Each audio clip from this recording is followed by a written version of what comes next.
History isn't made by men of destiny. It's made by men of debt. Picture this, it's 1460. Feudalism, the old world where wealth was measured by the land you owned, is hitting a wall. Europe is in the grips of a massive liquidity crisis, a real-life bullion famine that's threatening to bring civilization to a standstill. The gold brought back from the Crusades, all gone. The once rich silver mines of Bohemia, tapped out. For the average person, life felt normal, unchanging. But for the bankers, the merchants, the people who actually move the money, the world was a ticking clock. The very substance of power, physical gold and silver, was disappearing from the continent. Without a medium of exchange, the great gears of society start to grind, squeal, and seize up. But here's where it gets interesting. While the old, land-rich nobility saw a dead end, a new class of thinkers, bankers, explorers, innovators saw a huge opportunity. This is the story of the Great Transition. It's about how a simple shortage of silver forced the world to reinvent itself, shifting from a static economy of dirt to a dynamic one of trade, credit, and discovery. The collapse of the old bullion standard created a vacuum, and in that vacuum, a new kind of agency was born. Under the old feudal law, your destiny was fixed by birth. But as the Medici's credit-based system expanded, wealth became liquid. For the first time, talent and skill could move across borders. A craftsman in Bruges could now find work in Florence because the Medici's bills of exchange allowed value to travel faster than a horse. This was the birth of the professional class. The Great Bullion Famine didn't destroy Europe. It acted as a catalyst, forcing the continent to invent the tools of modern finance to keep the wheels of progress turning. We were moving away from a world of who you are to a world of what you can do, as the ledger replaced the sword as the primary tool of social organization. The engine of this new world was the textile industry, the first true global manufacturing sector. But it was a sector built on a fragile supply chain. To produce the high-value, vibrant cloths that the world demanded, the West needed a specific mineral, alum. This chemical was the mordant, the invisible technology that allowed dyes to bond to wool. For centuries, this chemical was a bottleneck, controlled by distant powers in the East. As the Medici looked to scale their investments, they realized that securing this supply chain was the key to unlocking the next century of growth. They weren't looking for a monopoly to suppress. They were looking for a domestic energy source to power the European industrial machine. Without alum, the Renaissance would have been a grey, stagnant era. With it, it became a vibrant, multi-billion florin economy. The year 1453 changed everything. The fall of Constantinople was a supply chain shock that threatened the entire European economy. The Ottoman control of alum meant that the West was effectively paying a toll on its own growth. Every yard of cloth produced in Europe was indirectly funding the Sultan's expansion. But history shows that scarcity is the mother of invention. The search for a domestic source of alum wasn't just a business move. It was a quest for economic sovereignty. The Medici and the papacy knew that if they could find alum on European soil, they could decouple the West from Eastern monopolies, creating a self-sustaining economy that rewarded local innovation over foreign dependence. This was the first great decoupling in history, a strategic pivot that sought to move the center of industrial power from the East back to the heart of the West. In 1462, Giovanni da Castro discovered that the solution had been under their feet all along. In the hills of Tolfa, near Rome, he found massive deposits of alum. He famously told the Pope that this discovery would provide a victory over the Turk. But the victory was deeper than war. It was the victory of discovery. Tolfa became the first great industrial park of the Renaissance. This discovery meant that the wealth generated by the textile trade would now stay within Europe, reinvested into the very cities, universities, and arts that would define the modern age. It was a massive win for European GDP, providing the liquidity the continent so desperately needed. This was the shale oil moment of the 15th century, a moment where a single resource found on domestic soil and the balance of global power forever. Tolfa alum was a superior product, purer and more reliable than the Eastern alternative. But extracting it required a massive capital injection. The papacy provided the land, but the Medici provided the venture capital. They brought in engineers, built roads, and established a logistics network that connected the mines to the looms of Flanders and England. This was the birth of vertical integration. By controlling the raw material, the processing, and the distribution, the Medici ensured a level of quality control that revolutionized the industry. It was a high-risk, high-reward investment that paid off for the entire continent. They were no longer just money changers. They were industrial operators, managing a complex system that turned raw earth into the most sought-after commodity in the Western world. This new wealth needed a place to go. The Medici didn't just hoard their profits. They acted as the chief investment officers of the Renaissance. They understood that a city's soft infrastructure, its art, its science, its architecture, was the best way to attract more talent and more capital. They funded the transition from medieval wood to Renaissance stone. Every palace and library they commissioned was a signal to the world that Florence was open for business. They were building a knowledge economy, where the brightest minds in Europe were given the resources to experiment and create. This wasn't vanity. It was strategic urban development. By making Florence the most beautiful city on earth, they made it the most valuable city on earth, ensuring that capital would continue to flow toward their bank for generations. The 1466 contract between the Medici and the papacy was the first public-private partnership. The church provided the regulatory framework, and the Medici provided the operational expertise. While critics called it a monopoly, from a neutral perspective, it was a stabilization move. By fixing the price of alum, the Medici removed the volatility that had plagued the textile market for decades. This stability allowed weavers and merchants to plan for the long term, leading to an explosion in job creation and trade volume across the north and south. It was the gold standard of industrial agreements. It proved that when the state and private capital aligned their interests, they could create a level of economic predictability that allowed for the growth of a stable middle class and a flourishing professional sector. Have you ever wondered where the idea of a CEO getting a bonus based on company performance came from? Believe it or not, the blueprint was drawn up hundreds of years ago, not in a modern boardroom, but in Renaissance Italy by the legendary Medici family. Back then, charging high interest on loans was a big no-no.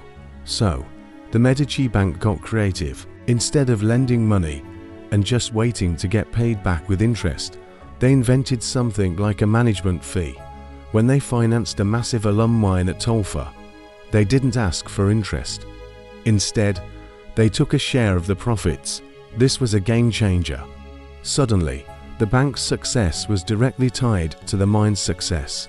If the alum didn't sell, the Medici didn't get paid. This meant they weren't just passive lenders, they became active partners. They invested in better shipping, hired guards for security, and even funded chemical research to improve the product. This shift from passive lending to active management created a powerful incentive for the bank to constantly innovate and improve the business. It's the very same principle we see in modern corporate governance, where a manager's reward is linked to the company's growth. The Medici figured out that when everyone is working towards the same goal, everyone wins. The Medici sanctions on Turkish alum were often viewed as a trade war, but in the neutral context of the time, it was a move to protect domestic industry. By ensuring that European weavers used European alum, the Medici were effectively creating a common market. This encouraged internal trade and strengthened the ties between the different states of Christendom. The bank's branches acted as the first diplomatic network, facilitating peace treaties and trade deals that allowed the first global supply chain to function in an era of constant localized conflict. This move toward regional economic integration was the true hidden history behind the Renaissance, creating a unified economic zone that allowed European technology and art to outpace the rest of the world. Ever wondered what the high-tech of the 15th century was? It wasn't what you think. It was the textile industry. And the Medici family were its tech giants, the secret ingredient. A mineral called alum, essential for locking vibrant colors into fabric. But using it correctly required serious chemical know-how. This is where the Medici became innovators. They poured money into research and development, hiring the best alchemists and dyers to perfect the use of alum. They weren't just selling a mineral, they were creating the world's first industrial standards. When a dyer bought alum from a Medici agent, they got a guarantee of quality and predictability. This consistency allowed European textiles to dominate the global market. It wasn't just about the raw material, it was about the data and quality control the Medici Bank provided. They turned a simple rock into a standardized product, laying the groundwork for modern manufacturing. This stability led to a golden age of craftsmanship. Because the raw materials were reliable and the markets were stable, a weaver could spend a lifetime mastering their craft. This is where we see the move away from subsistence work to specialized labor. A master weaver could now earn a significant income, moving up the social ladder. The vibrant colors of the Renaissance weren't just for show.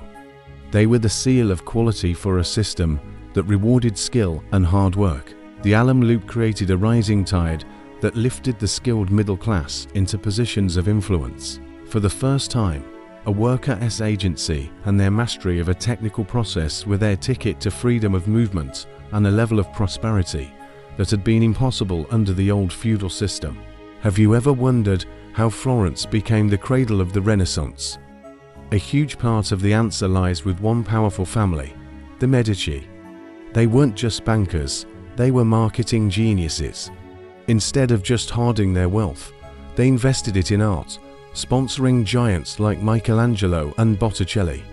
This wasn't just about pretty pictures, it was a calculated strategy. By funding breathtaking art and architecture, they transformed their personal brand and the cities. They essentially turned Florence into a must-see destination, attracting talent and prestige from all over Europe. This investment in culture built immense social capital, solidifying their power and creating a legacy that still draws millions today. They showed the world that art isn't just an expense, it's an investment with incredible returns. To protect this new global commons, the Medici and the papacy invested in maritime security. While this involved boarding ships to check for illegal alum, its primary effect was the policing of the seas. The Mediterranean, long plagued by piracy, became safer for all legitimate trade. This security of the commons allowed for a massive increase in the volume of goods moving between the East and West. The Medici weren't just protecting their monopoly, they were providing the security infrastructure that allowed the first global economy to breathe. Safe seas meant lower insurance costs, predictable delivery times, and higher profits for everyone. This was the first example of a private entity providing a public good, security, to ensure the stability of its own international trade network. Competition remained, and the shadow market actually served a purpose. It kept the Medici leisurely.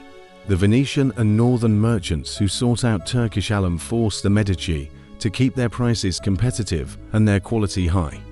This was the first global price discovery mechanism. Even with a papal monopoly, the Medici knew they couldn't push the price too high, or they would lose the market to smugglers. This competitive pressure ensured that the Alum Loop remained efficient. It was the birth of the global market, where supply and demand across continents began to dictate the local price of goods. The Medici system had to be better and more reliable than the alternative, proving that even in a controlled market, innovation is the only way to maintain long-term dominance. The super profits of the alum trade were reinvested into the printing revolution. The Medici were early backers of the technology that would democratize knowledge. They understood that a financially literate population was better for their bank. They funded the printing of trade manuals and arithmetic books that taught the next generation how to navigate this new, complex economy. This was the true legacy of the Alum Hack, the intellectual infrastructure of the West, They were moving the world from a culture of oral tradition to a culture of data and documentation. By funding the spread of information, they were creating a more sophisticated workforce capable of managing the increasingly complex machines and markets of the emerging modern world. Ever wondered where the idea of human potential really came from? Let's talk about Lorenzo the Magnificent de' Medici. He didn't just rule Florence. He basically invented the modern think tank. His Platonic Academy was like the R&D department for the entire Western world.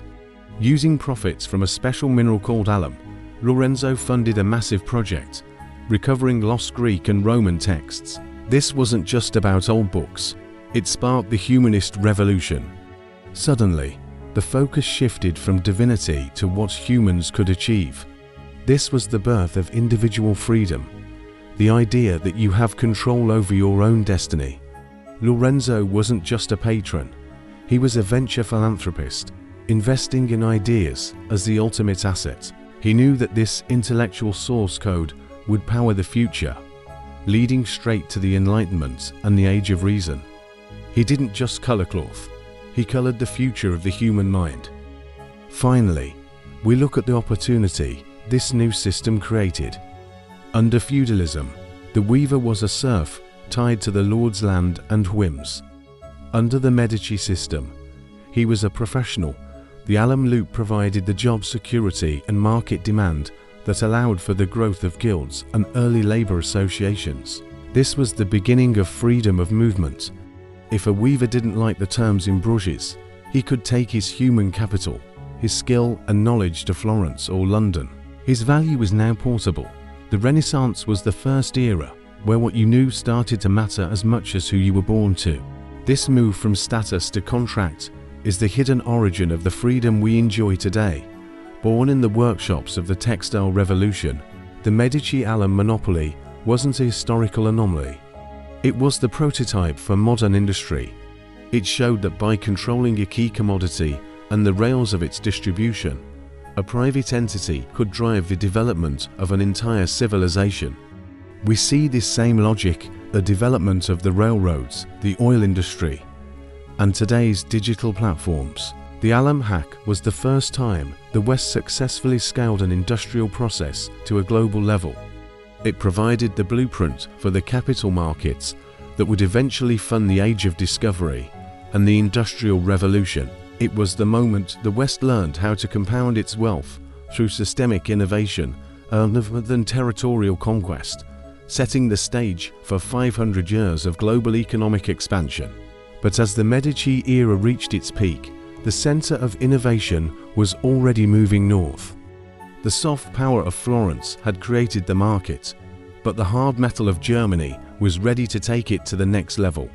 In the city of Augsburg, the House of Fugger was applying the Medici's lessons to the base metals of the future, silver and copper. The Golden Loop was about to expand into a global network. The audit of the world was growing larger, more complex, and more efficient. The modern world was no longer just an idea, it was a functioning machine. The journey from the hills of Rome to the furnaces of Augsburg had begun. The Medici didn't just fund the Renaissance. They built the prototype for the modern corporate state. They proved that if you control the rails of a commodity, you can tax the very progress of civilization. The Alum Hack was the first systemic upgrade, moving us from the static wealth of the soil to the liquid power of the ledger. But as the Medici grew comfortable in their Florentine villas, they forgot one thing: capital never stays still. It follows the path of highest efficiency, and that path was now leading north, toward the iron and silver of Germany. The Golden Loop was about to meet the Iron Banker. I'm Edward Turfall, and this is The Hidden History. Subscribe to follow the money into Episode 2, the Augsburg Audit. The receipts are waiting.